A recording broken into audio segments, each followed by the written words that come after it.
that you're all here this morning.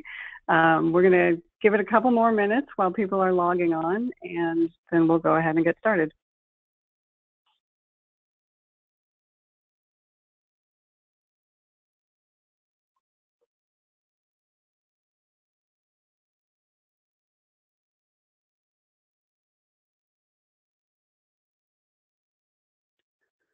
So we're going to go ahead and get started, although it looks like okay, here we go. We lost our display for a minute, but now we're back.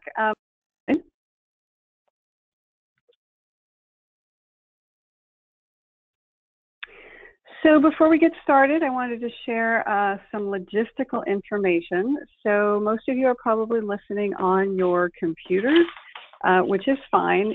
And just a reminder to those of us who are panelists to mute your phone, make sure we don't get any background noise. Got a little bit of background noise going on there.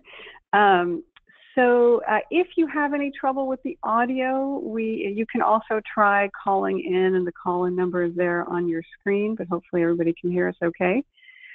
We will be doing questions at the very end of the presentation with all of our panelists, and you have a question box on your control panel, and you should feel free to type in questions at any point during the presentation. If there are any technical questions, I will address them directly to you, and questions to the panelists. As I said, we will take all of them at the very end of the presentation. Also, the presentation materials and an audio recording of this morning's webinar will be posted at both the John Burton Advocates for Youth website and our California College Pathways website, and we will send everybody a link to that recording after the webinar, as well as link to where you can download the slides. Next slide.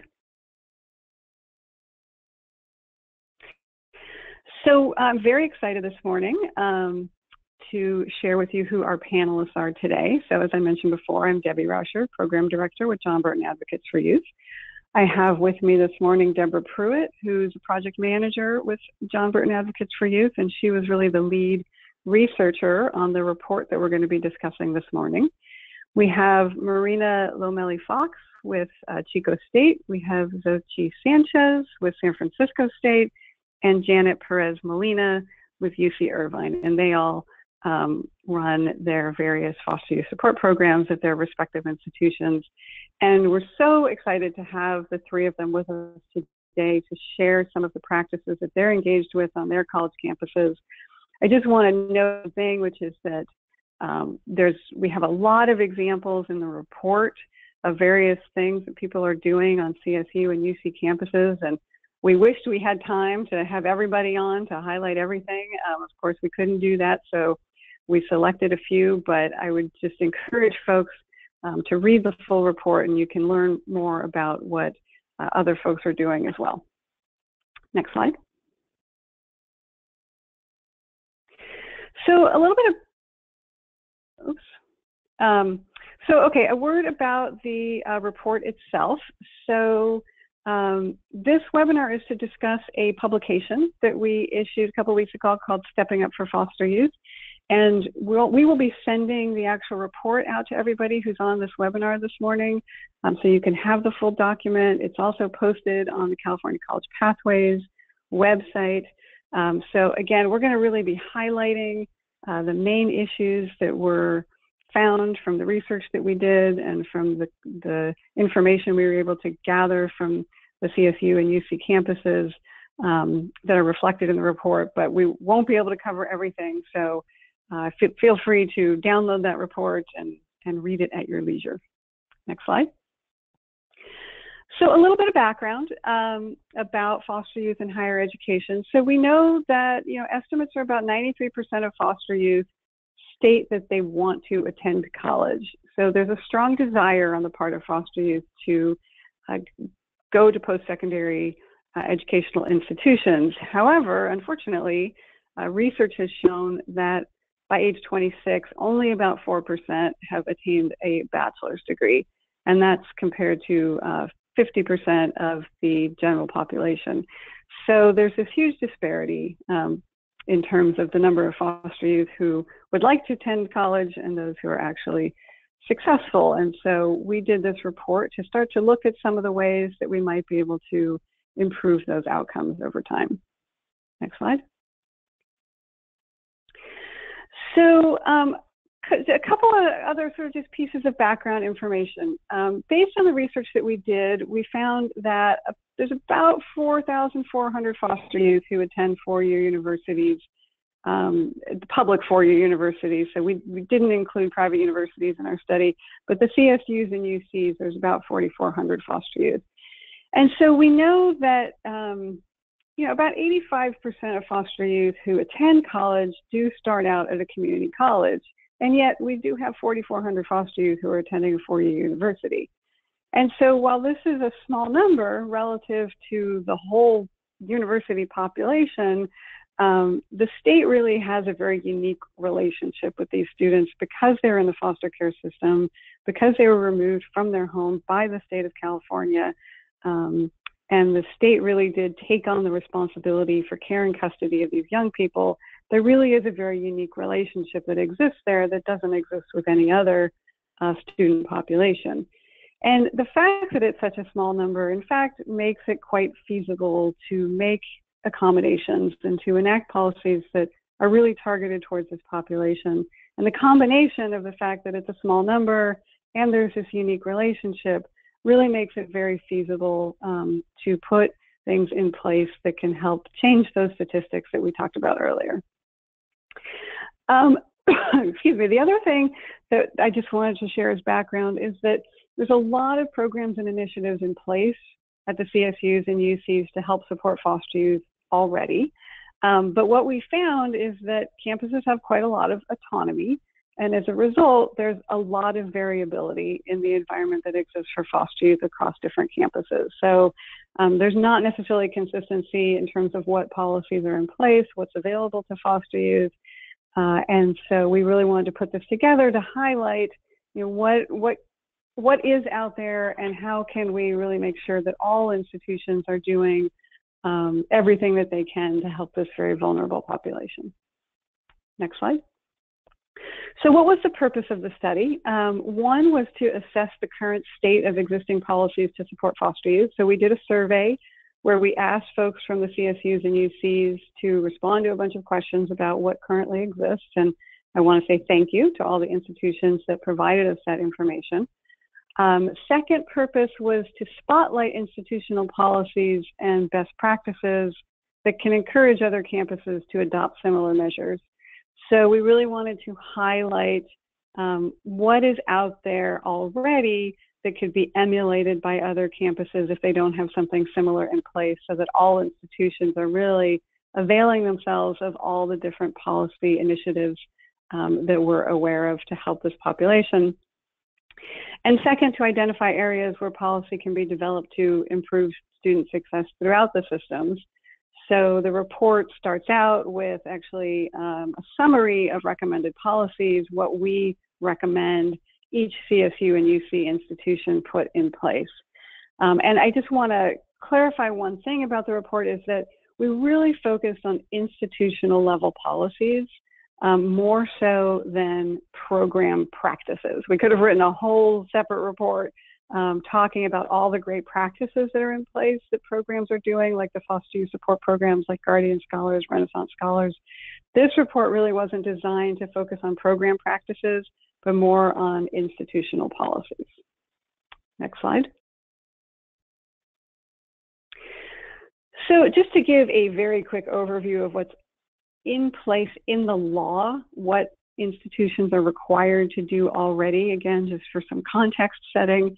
And I will say that in all cases, because of the way that the UC system is set up, the UC system typically is not subject to most of the state laws that get enacted. There has to be a separate action on the part of the UC Board of Regents. And so the UCs, typically when this kind of state legislation is enacted, are requested to implement all of these various policies. And you'll see as we go through the survey results, we'll talk about the extent to which UCs have or haven't implemented these policies. The CSUs, on the other hand, are actually required to have these different policies in place. And so you can see on your screen priority registration, meaning that foster youth can register for classes before the general student population, priority access to on-campus housing, which there's a few different components of. In addition to priority access, they have priority access to housing that is open during breaks or is open for the longest part of the year. There's a relatively new provision now that if a campus has housing that's open during academic breaks, that this has to be made available to foster youth at no additional charge. There's a relatively new point of contact legislation, AB 801 a couple of years ago, that requires that each institution have a point of contact for foster youth designated. Residency status, so this is, there's certain exceptions to residency status. If foster youth is under the age of 19, has been placed out of state and comes back into the state, they can qualify for residency status. And then there's outreach requirements, which this is actually a law that was put in place quite a long time ago, but many years. And so I think it's probably one of the ones that people are less aware of, but there actually is a law in place that the CSU system office has to provide technical assistance to campuses around supporting foster youth and track retention rates. And EOP programs at CSUs are actually required to inform foster youth about the availability of their services. So that's some of the existing statewide policy that's in place. Next slide.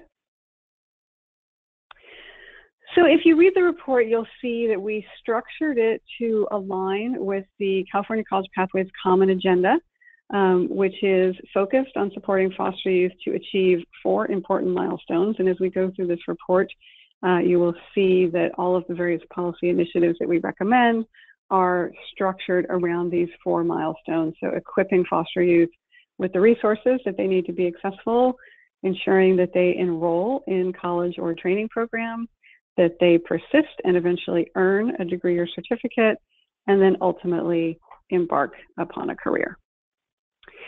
So with that, I'm going to turn it over to Deborah Pruitt with John Burton Advocates for Youth, who's going to walk us through what our research found. Deborah?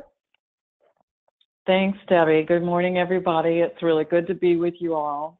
Now, I will be describing some of the basic findings of the study, and then I get the privilege of inviting our other panelists, the university presenters, to share some of their policies and practices on their campuses.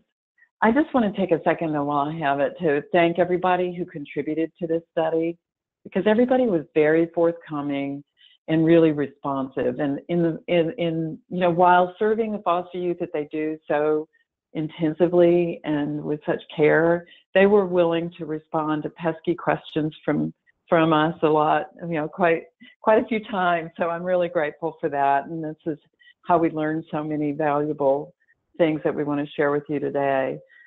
And I echo what Debbie said about how many great things there are spotlighted in the report that we can't cover today. So I'm hopeful that you will go and read the report. So we'll start with just the overview, looking at the numbers of foster youth.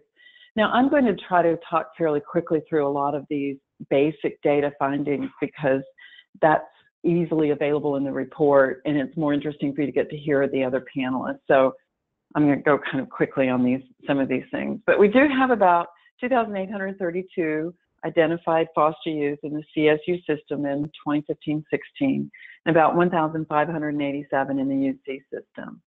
Of those students, the ones who choose to participate in the foster youth programs on those campuses, there's about 1,086 in the CSU campus and 604 in the UC system. Now, the first sort of legislative question that we were inquiring about was what's happening with the requirement to provide access to priority registration. So we found that in the CSU system, 95% of the campuses, basically all of the ones who reported to us, are reporting that they are providing priority registration to foster youth. And we were curious to see if any of the programs limited access to priority registration to those students who participate in their program. None of the CSU campuses do. We did have 22% of the UC campuses who do that, because again, as Debbie mentioned, the regulations in law don't apply to UC in the same way, so those campuses can exercise other discretion. But 78% of them do offer priority registration to all foster youth. Now, we were also interested to see, in addition to priority registration, are there any additional considerations or exceptions offered to foster youth to enter into the university and enroll? And so we found that in the the CSU system, yes, there were 45% of the campuses that described an effort to give special consideration to foster youth, 33% of the UC campuses, about half of the CSUs, and a little more than 2/3 of the UCs do not do any special admissions consideration. But some of what that might look like is in the CSU system, it might be an extra advocacy opportunity to allow a student to enter that might be just outside the EOP admissions policy, but there's reason in their students' history to see that they would be able to succeed anyway. And then in the UC system, we saw several campuses report that they do give consideration to the foster youth experience in their holistic review for admission. So this is when I have a chance to invite our campus presenters to share how they handle the priority registration and the special admissions considerations that they're able to extend to foster youth. So we're going to start with Janet Perez-Molina from UC Irvine, and then we'll go to Cal State Chico and San Francisco State. So Janet, can you share what you do? Yes, hello everyone. Thank you for attending. And in regards to UCI, what we do, we don't limit our priority registration to our program participants. What we do once the individuals are identified as former foster youth, they get priority registration until they graduate. So even though they are not active participants of our program, they definitely get the priority registration until they graduate from the university. Thanks. Can you say just a little something about why priority registration is so important?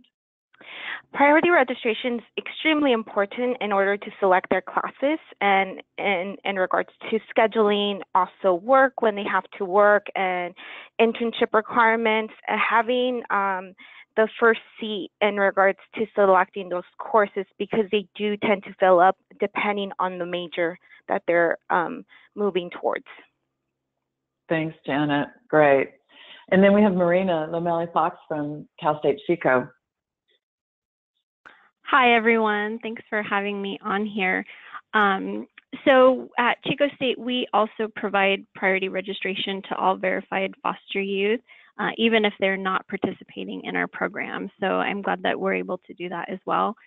And then the way that we give special admissions consideration to foster youth at Chico State is by giving the same admissions index score as those students coming from the local service area, which includes 12 surrounding counties here near Chico State. So for those who aren't quite clear about what that means, can you describe that each Cal State University has a service area, and those people who live in that area get priority over people who live outside the area? Is that the way that works? So this means that foster youth, even if they're living in Los Angeles, but they want to go to Cal State Chico, they would get into that priority pool for admission. Is that the way that works? Correct. Yeah, I'm not sure how other CSUs do it if they have a local service area, but with all the different scores and the SAT and the ACT scores and their GPA, the way admissions formulates all that, with being within the local service area, you get a certain number. And so foster youth coming from, let's say, Southern California or the Bay Area, who are not in our service area, they would have sort of that equal score as someone who was in this area. So it does give them a little bit of a bump. Great. Thank you. That's clear. Xochitl Sanchez from Cal State University. Hi, how is everyone? I just want to quickly acknowledge everyone who's going through the devastation in our area. My thoughts and prayers are with you. So I am the director of the Guardian Scholars Program here at State, and because we are housed within the EOP program, I'll first address the admissions, special admissions slots. We do have a number of slots that are designated for foster youth that don't quite have all of the things that are needed. You know, looking at the holistic picture of a student's application is kind of the model of EOP.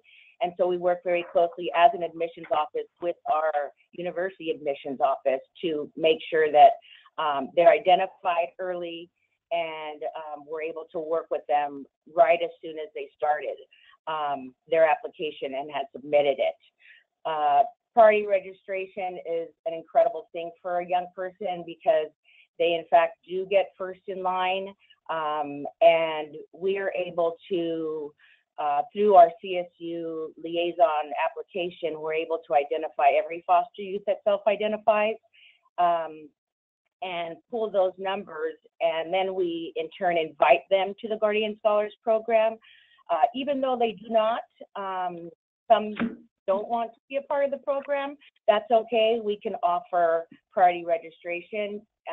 We have first year students, we have continuing students. We don't say no to anyone. We don't have an age limit. So sometimes priority registration is one of the main things that maybe someone who's 27 or 30 and coming in as a transfer student, maybe that's really what they're looking for. And so it's an incredible thing to have them take all the classes, considering that we are in a crunch, and classes are hard to come by. Mm-hmm. Yeah, that's such an important point. Thank you.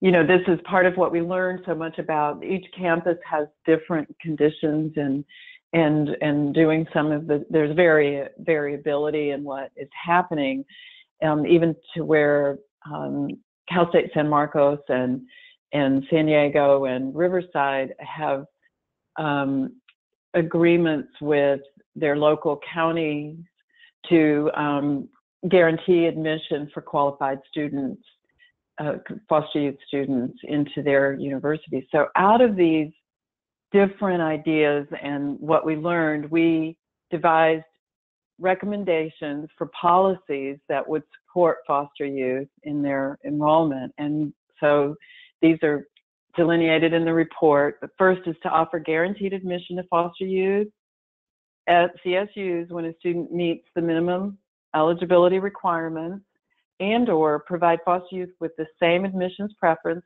as students coming from the region served by that CSU campus. I think you can hear a little bit about where we got that. And then the second recommendation is to designate a point person within the admissions office for foster youth to be able to do some of those things that these folks on the panel just described, and pay attention to those for foster youth. And then also to guarantee late admission to educational opportunity program to foster youth, because we learned that in many cases, the foster youth get onto campus before they even know that there's an EOP program. And that program is an admission program. So the standard policy is they have to be enrolled through the EOP program. But if they're allowed to enter the EOP program, if the third week on campus they discover that there is one and it has benefits for them as foster youth, that would support them and encourage their success much, much more. We'll probably talk about that some more later, because we know that some of those things are in flux at the university. So the next area that we reviewed was how students can verify their status as foster youth. And one of the things that can happen to students often is that because the benefits that they receive as foster youth might be conferred and administered in different departments at the university, in many cases they're required to verify their status as foster youth multiple times, which is a burden on the student that we would like to see eliminated. But we were curious which universities have some kind of mechanism for sharing foster youth status verification between departments. That means the student can verify their status one time, perhaps with the Guardian Scholars Program, and then that status gets flagged in their system and they are identifiable by anyone in the university who needs to know their status. And we found that 40% of the CSUs do have a mechanism for sharing foster youth status across departments, and 44% of the UCs. And so about 55% of CSUs and 56% of UCs do not have that mechanism. So those students are still having to verify their status across the campus. So this was an opportunity to have, again, Marina share from Cal State Chico how they've been able to set up a single point of verification for foster youth. So Marina, can you share what Path Scholars, the program at Cal State Chico is called Path Scholars, and what you've been able to set up? Yeah, and for those of you that don't know, PATH is an acronym for Promoting Achievement Through Hope. And so when we started our program, I actually put it out to the students to name the program, and they selected PATH Scholars. So that's where the name came from. So when students apply to Chico State, formerly through the CSU Mentor application, but now with Cal State Apply, there's a question that asks if a student was or is a foster youth. And if they do self-identify, a form goes out to the student requesting that they return it with some sort of verification of their foster youth status. So this documentation comes directly to me in my office, and I verify it and send it back to the admissions office. And then the admissions office gives them a foster youth designation code, which will be kept in our campus system, which we use PeopleSoft. So then campus departments such as financial aid or housing or academic advising, they can identify a student with this code when they're working with a student. And so that really aids with referrals and assistance between departments and programs. So for example, I just reached out to the math coordinator here on our campus, and she was able to send me a list of foster youth students who are in remedial math classes and who are showing some signs of struggle, you know, now that we're in, excuse me, in week 7 of our semester. So that's really helpful. Then I can reach out to them specifically and offer support, kind of make sure that they're using the tutoring center and things like that. So it's really helpful to be able to like you mentioned, Deborah, having that initial point of verification, and then students don't have to continue, you know, with providing different documents to different departments. Thank you, and that's a great example of what a difference it can make in their academics beyond just the hassle, you know, eliminating the hassle of having to verify, and that's really important. So thanks, that's great. So that and other great practices we heard about led us to make the policy recommendation that every campus make verification a one-time event for the student with a universal flag in the campus data system.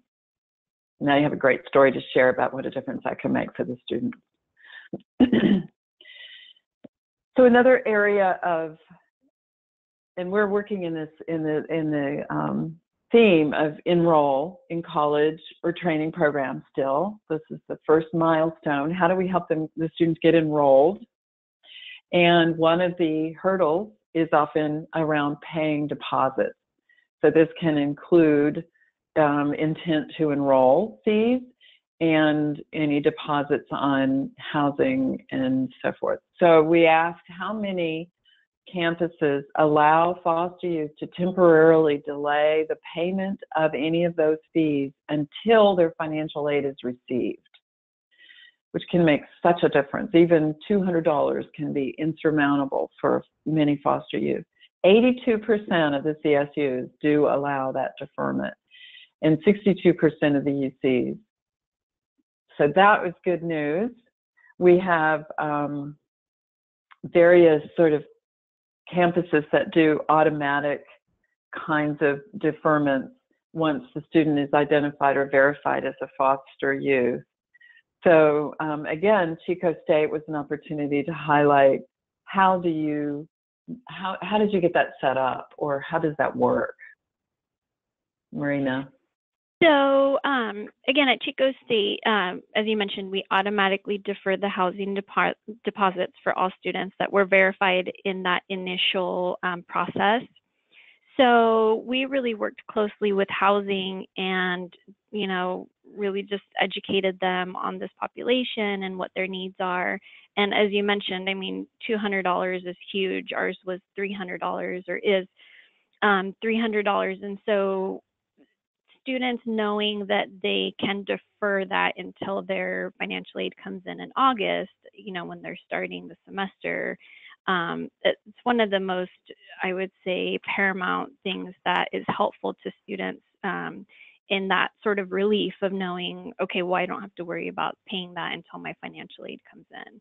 So again, that was just really something that the housing department and the director, they, were on our side and really wanted to support these students as well. How does the student find out that that's a possibility? Lots of times we, when we interface with the students from that admissions point, students will call and ask questions. If students talk directly to housing, the housing department will let them know. And so when the students apply for the housing piece, what they do is if those students are flagged, they'll automatically send them, when they're sort of in the application process, the housing department will send them an email saying that, letting them know that they don't have to do the payment portion of it, and then they can just move on with the application process. That's great. So that part is sort of an automatic email that goes out. Mm-hmm. Yeah. Good to them. Great. Well, you mentioned, go ahead. This is Swati from SF State. One of the things that we do also, not only defer the payment, but we try and look for other sources of income. So talking to our community partners in the room, going to ILSP, asking for specific scholarships for their students that are transitioning into a four-year university, because at the end of the day, whether it's deferred, they still have to pay for it. And there are some funds that are available that we reach out to if they're AB-12, to their social workers or case managers.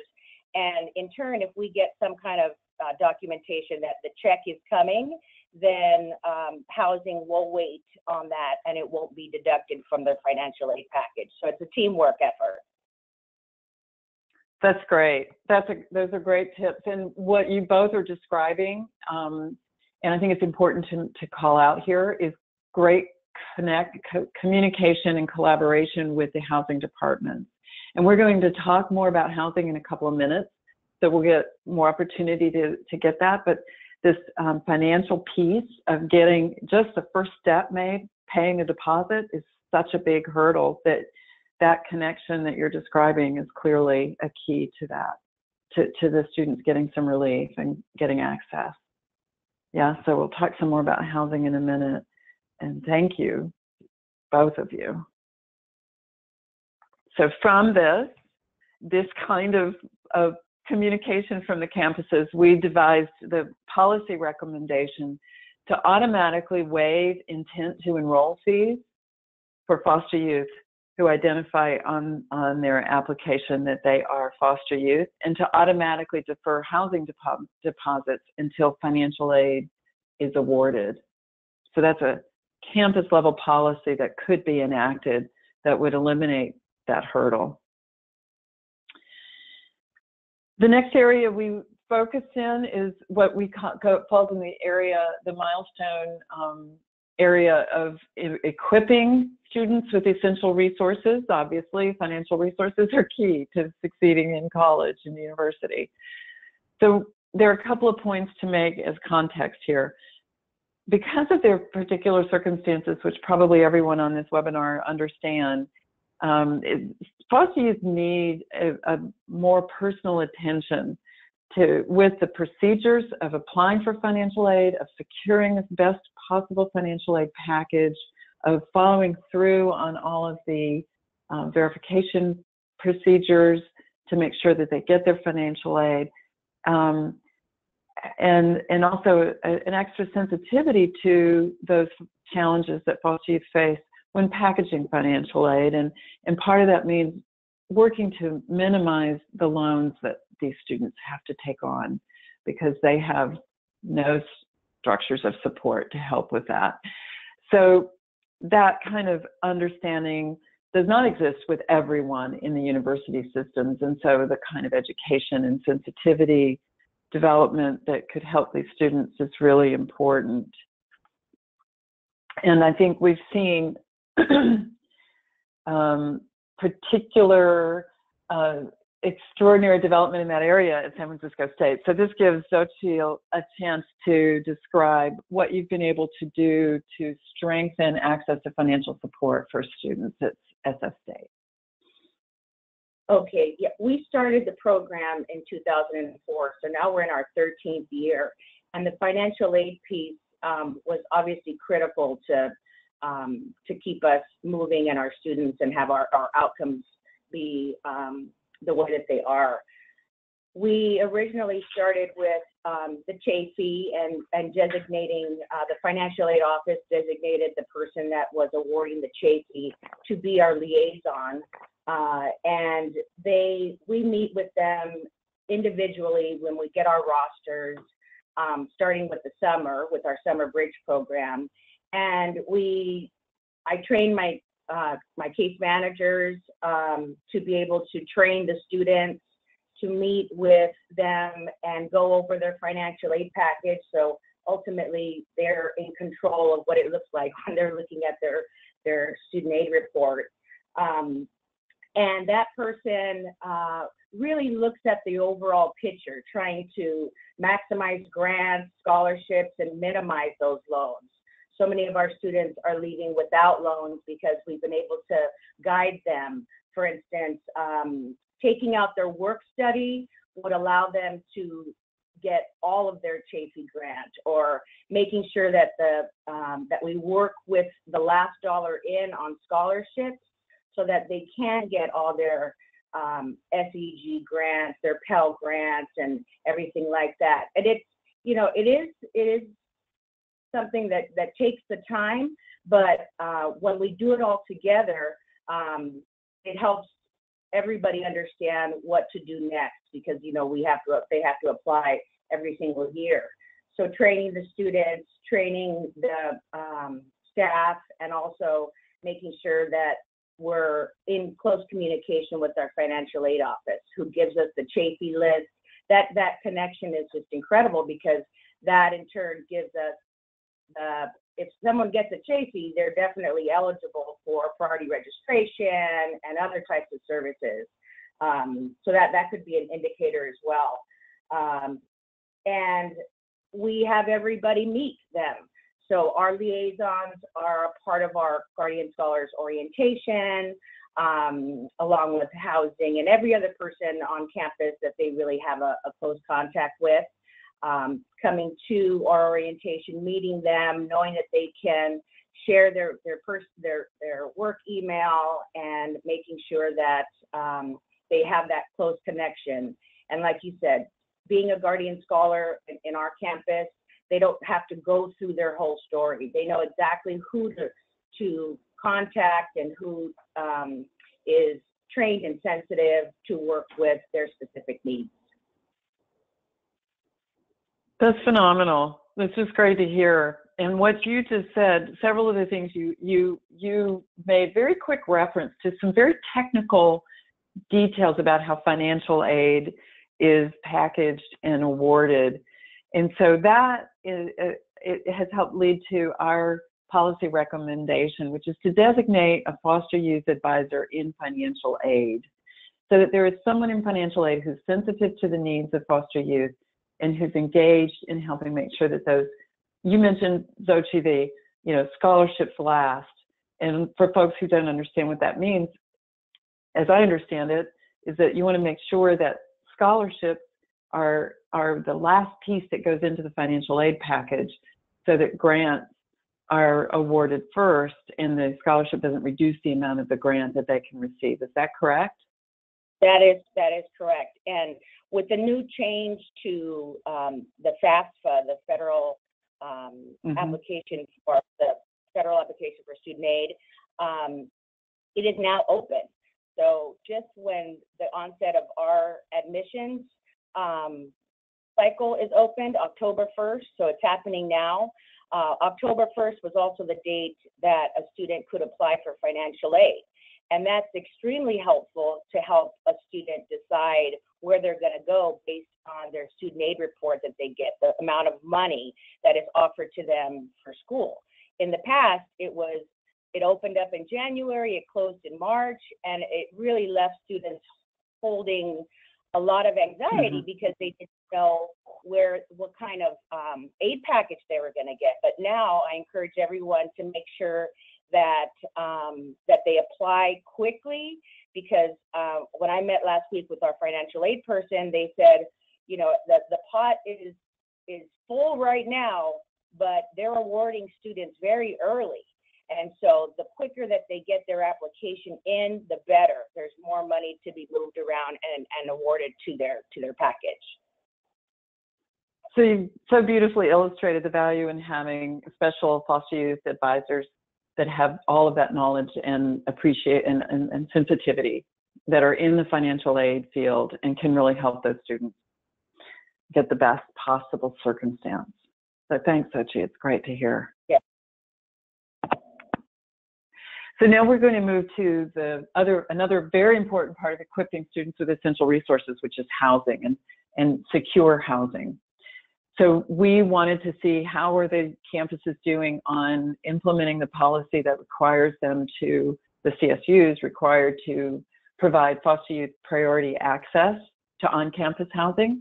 And so far as we know, with the people who reported to us, we have 95% or all of the folks who reported said that their campus is complying with that, and all of the UCs are voluntarily providing priority access to on-campus housing.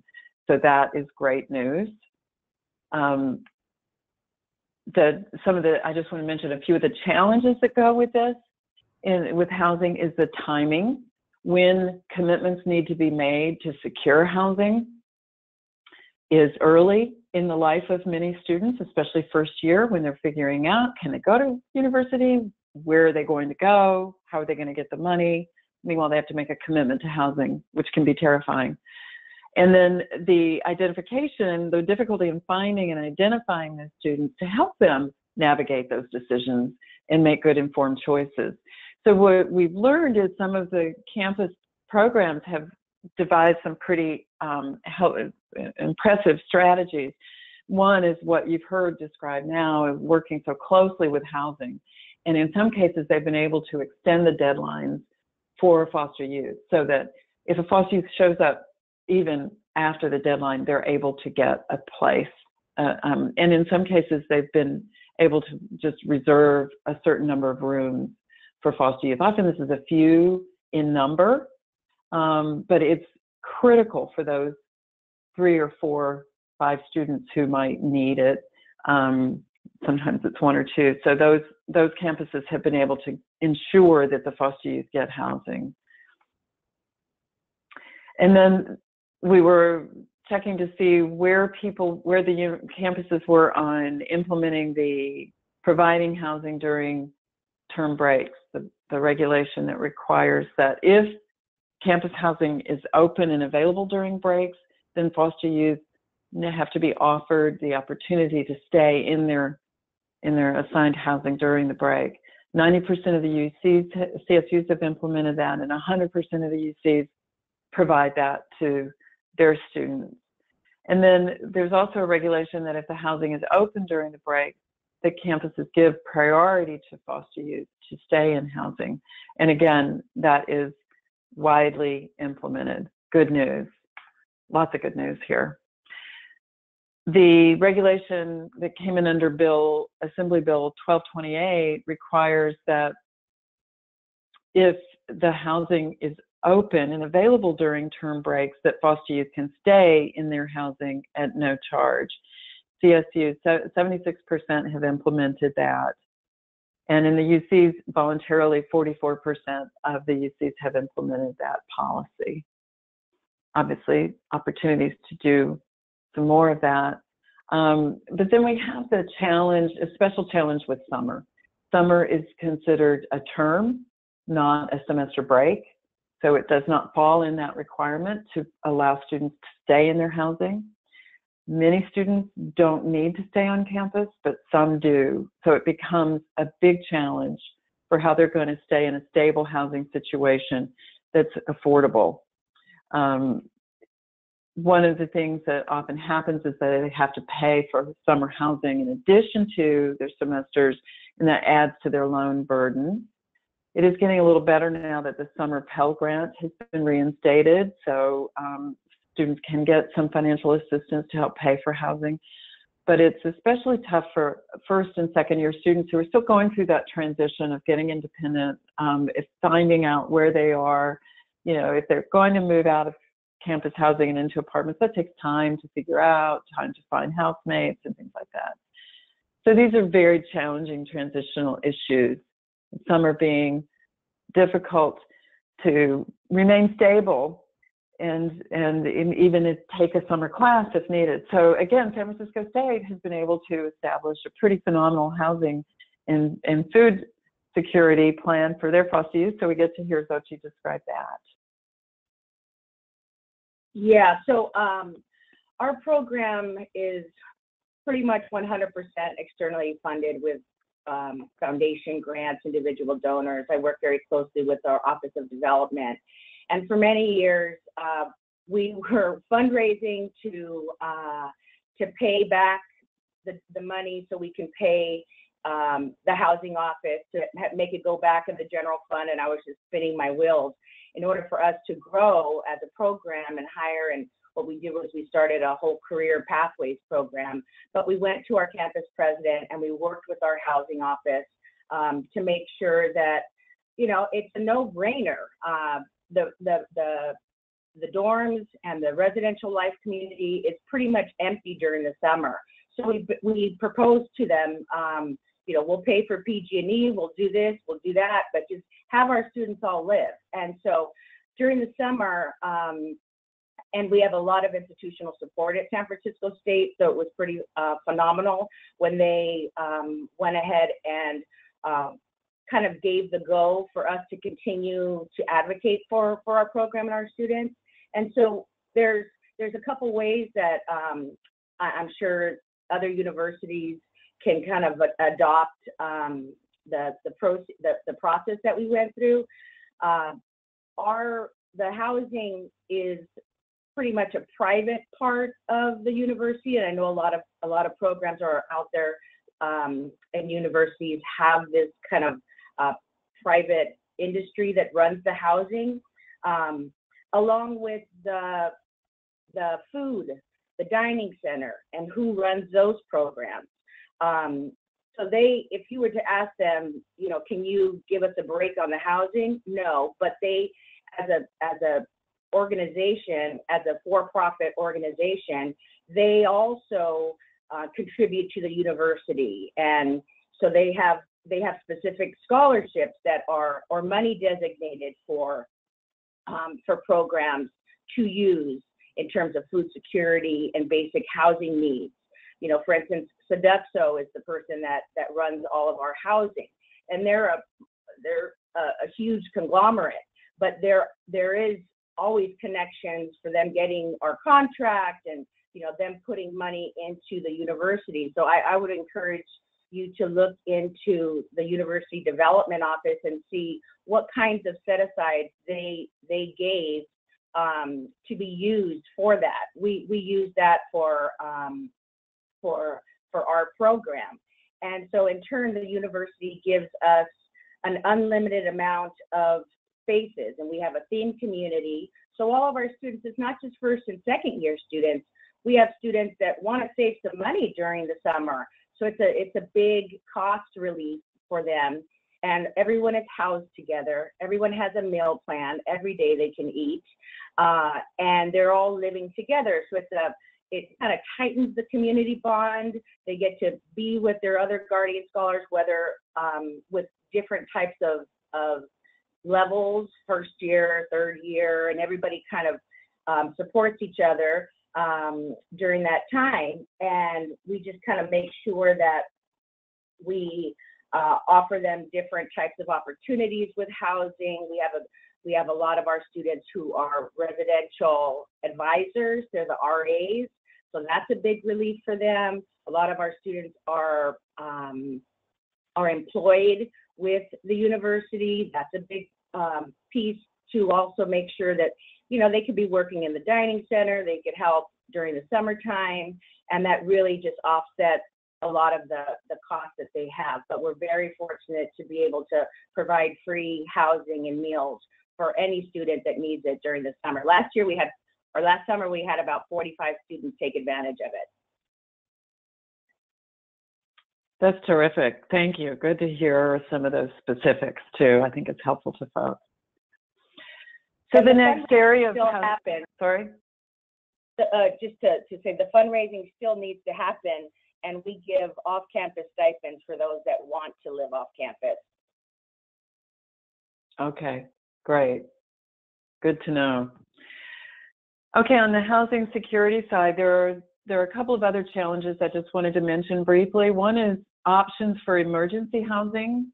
Things happen. Students get into a bind and they lose their housing, and there needs to be they need help to get stable again.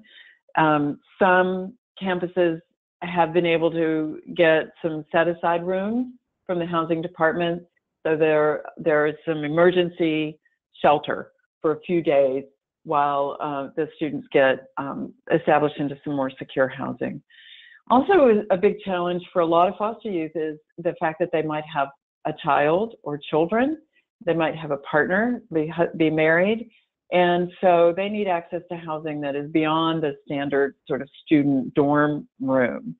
And this is where access to family housing becomes really important, and gives us a chance to hear again from Janet at UC Irvine about what UC Irvine does to help students with their housing needs, in particular family housing.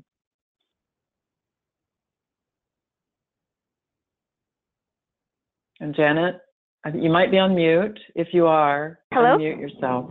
Okay, Hello? hi. Yes. Yes. So what we do here at UCI, we closely collaborate with the housing department. We have a specialist that works with our students and also our students' families. So they receive priority housing in regards to access. And what we do understand too, that cost is, it varies on a case by case. So we do personalized counseling in regards to advising the student in regards to cost and their financial aid package.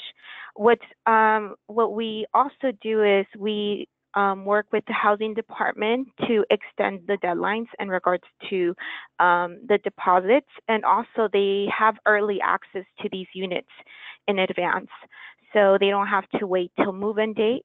We work closely with our specialists, and they make arrangements in regards to being able for the families to move in a little bit sooner than the move-in date. And depending on the situation of every single student, just varies in regards to case by case, but we definitely work closely with the housing department to ensure that every single scholar has a place either on campus or off campus.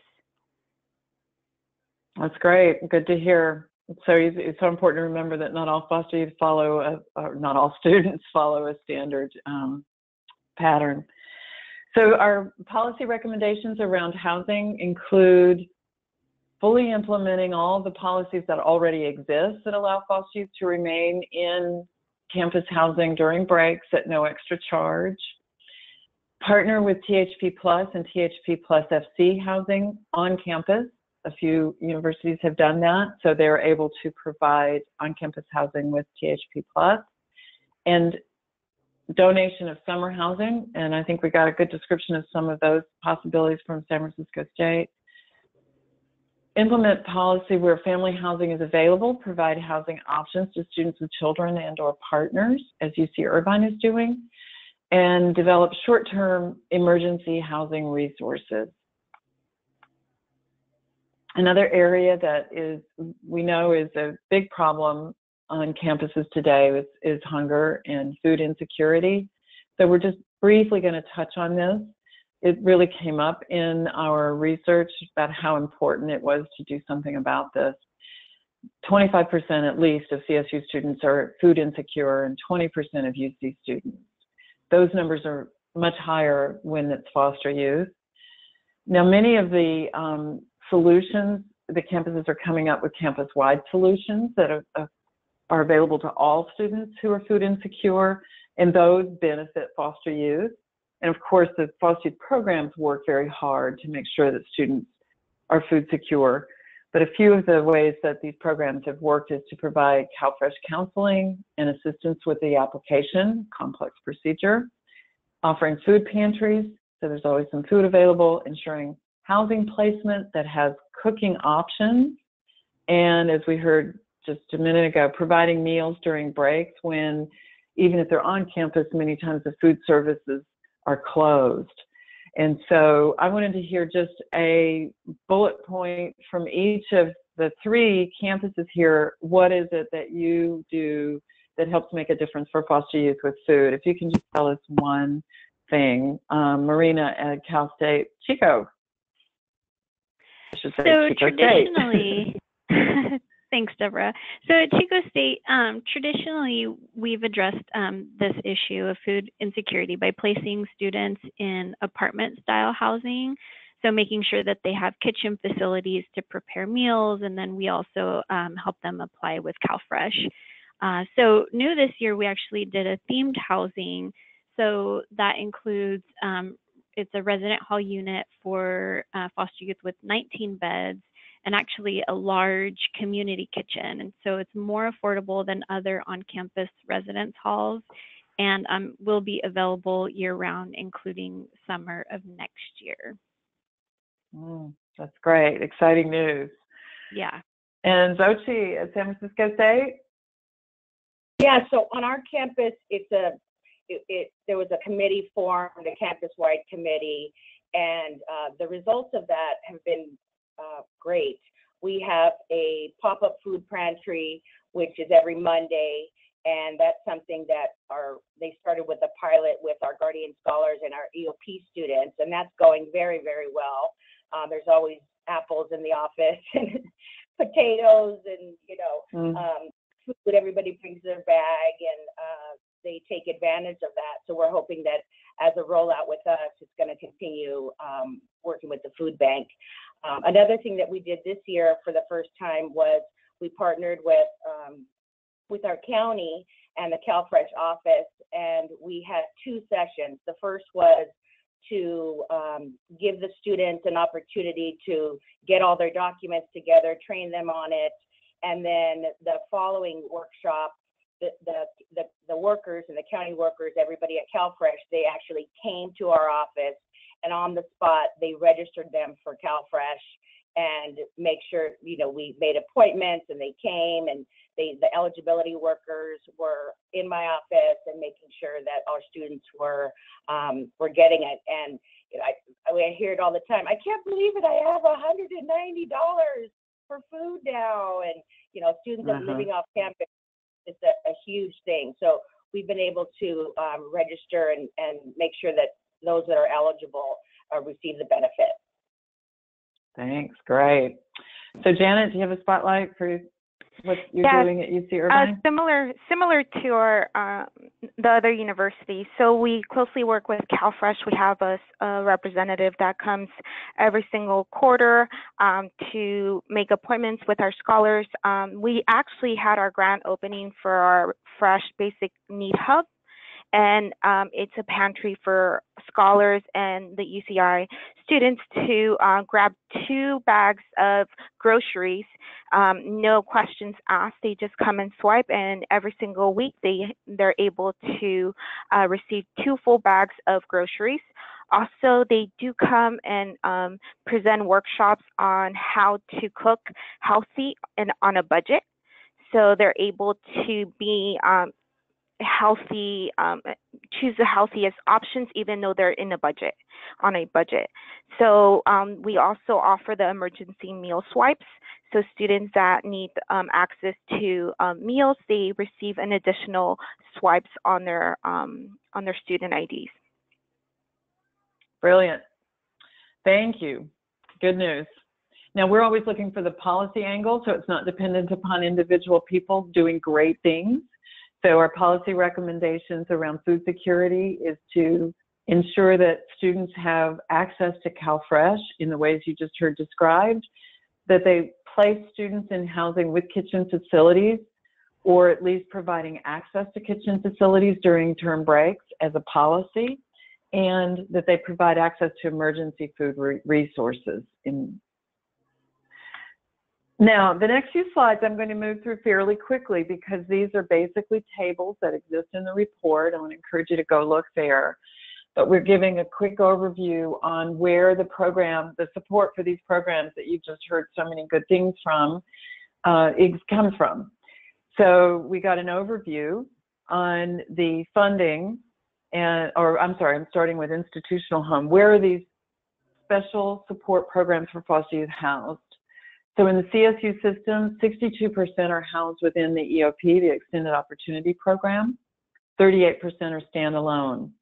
I mean, in the UC system, I'm sticking with the CSU, excuse me.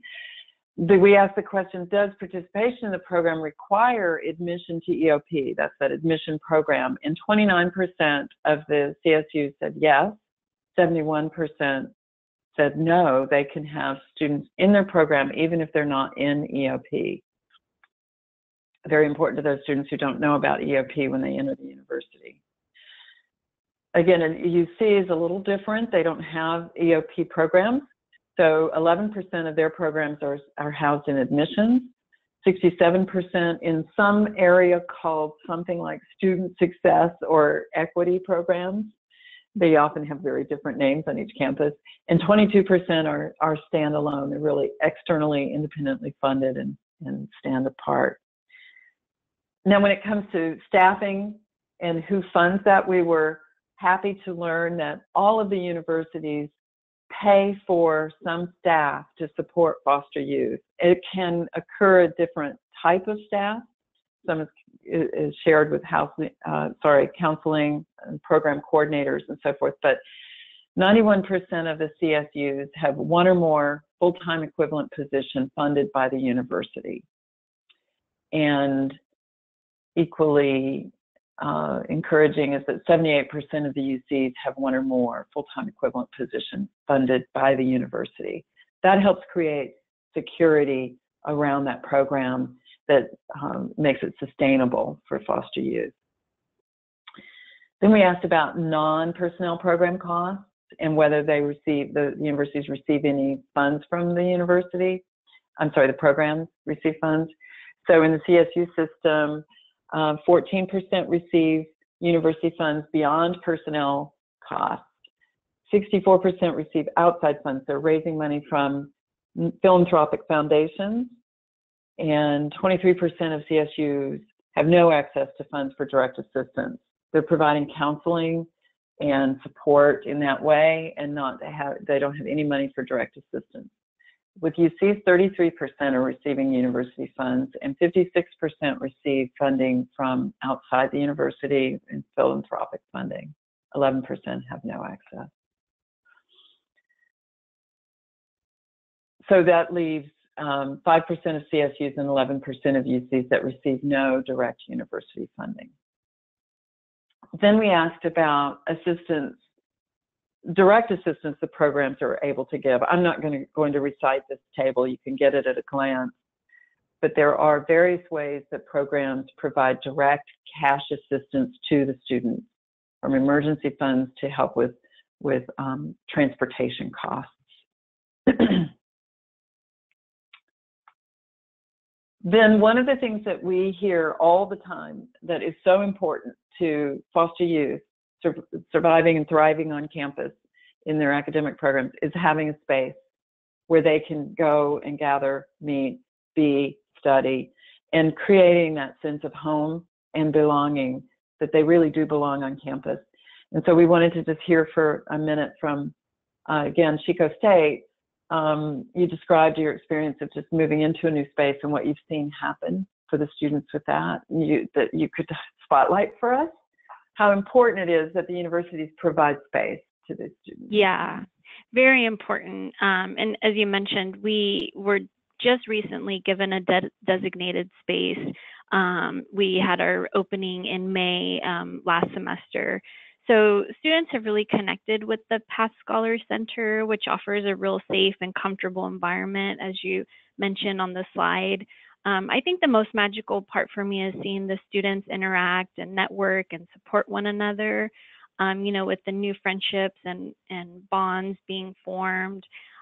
Students just really feel that sense of belonging, and I really feel like they have that sense of ownership of their campus. So I think that's really a tremendous impact that the program space is able to make.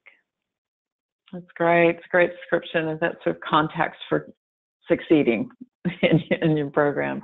Mm-hmm. So from these points, our policy recommendations are that the universities each provide ongoing institutional financial support for the campus foster youth program. Again, we would like to see that if enrollment in the EOP program is required for participation in the foster youth program, that they allow entrance to EOP at any time for foster youth. I think the key here from the perspective of foster youth needs is that there's flexibility in their ability to engage and join in the programs that are there to support them. And then finally, the recommendation to provide sufficient space on campus for foster youth programs. So with that, that's the conclusion of this part. We're going to move to question and answer, but I quickly wanted to alert you to 2 more webinars that we have coming up soon. One is we're going to do a similar type of webinar on the research that we've been conducting in the California community colleges. This is with Educational Results Partnership on the kinds of practices that help turn success for foster youth at the community colleges. That's November 1st. And the link is there for you to register. And then also we're excited. We're going to be leading a FAFSA challenge across the statewide challenge to get, well, I'd like to say all senior foster youth college ready with their FAFSA completed. We'll have a more modest goal than that, but the informational webinar for that is November 17th. And we'll also be introducing our brand new comprehensive but accessible student-friendly financial aid guide that will help students to complete those FAFSA and get the financial aid to be successful, whether it's community college or university. And you can register for all of these on our website, and also sign up for our newsletter where you'll get all this information as it's happening if you're not already registered. So with that, I want to move to question and answer, so you can ask your questions of these great panelists. Thank you, everyone. Thank you, everyone. So this is Debbie again. Thanks to all of our panelists this morning. What great information. For those of you who are listening, now is the time for Q&A, and we have a few questions that have already come in, but if you have others, go ahead and type those into the question panel.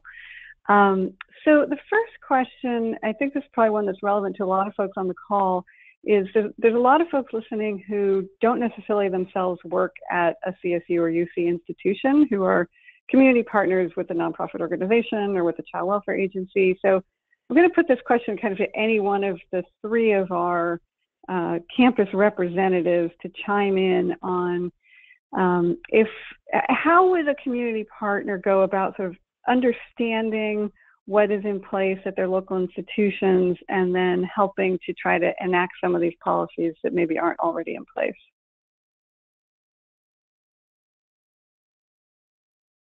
Does anybody want to take that?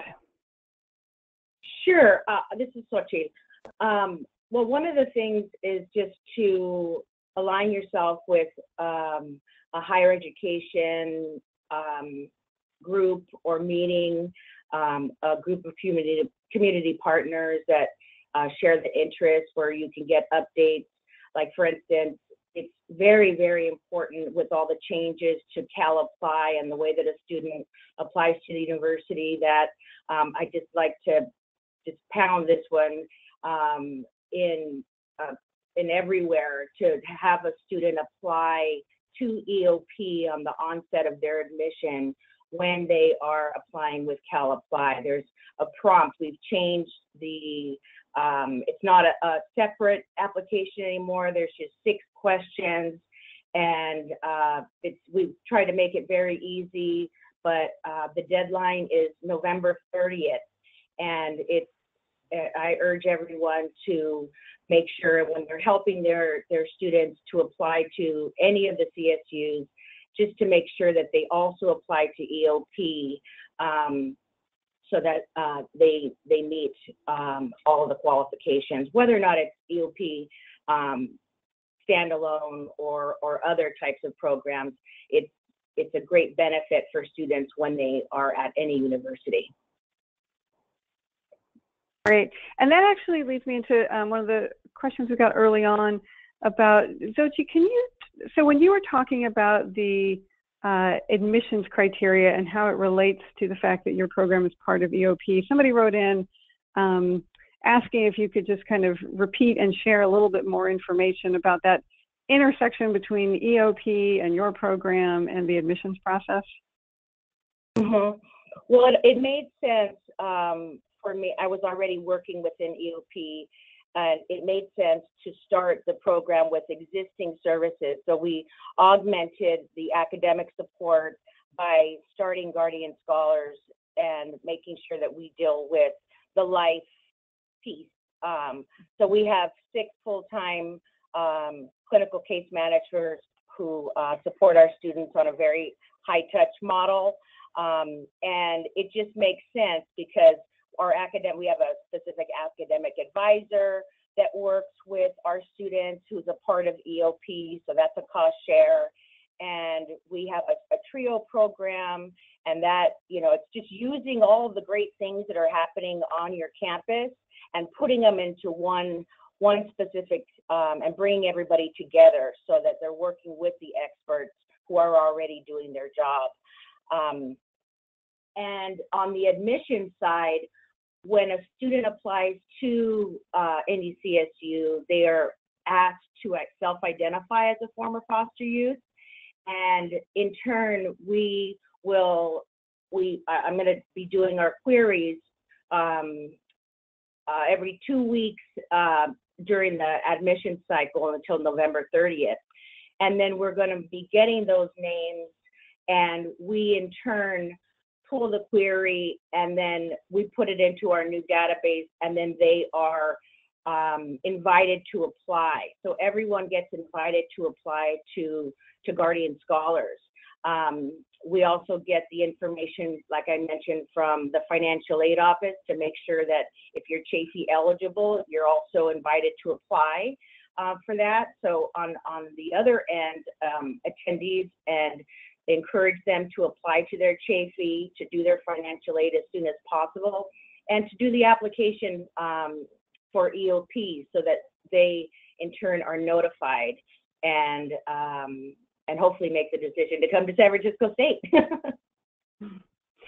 Great. So a couple quick questions I'm going to just respond to really quick. So one, somebody asked about clarification about the opening of the financial aid applications. And so, yes, it is true that the FAFSA now becomes available October 1st.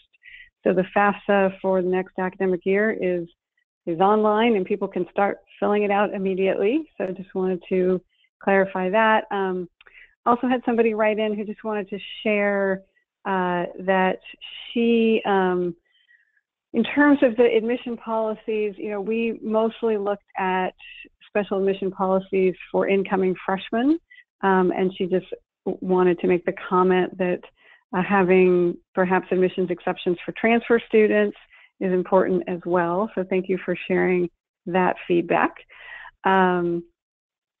There's a couple of questions about program eligibility that have come in. So I know that that is different for each program. So maybe if just super quickly, the three of you could share, how do you define foster youth for the purposes of people being able to participate in your programs? For Path Scholars, what we do is we are pretty general and broad. So if a student was in foster care at any point in their life and they really identify with that experience, they can participate in Path Scholars. And I heard it mentioned earlier, we also don't have an age cap. So we've had students that are, up in their 50s and 60s that have been interested in participating in our program, and sometimes to even just serve more as mentors to some of the younger students. Janet, how about at UC Irvine? Yeah, for our Fire Scholars program, it's very unique as well. Students have to at least one day in the foster care system or feel very strongly and connected to that experience. So there's no age limit, and our program applications are ongoing. So especially if a student has been here throughout their experience here and didn't want to participate before, they're always welcome to. Thank you guys. I know. Yeah. And I know that go ahead. For San Francisco State, it's one day in foster care, any point. Thank you.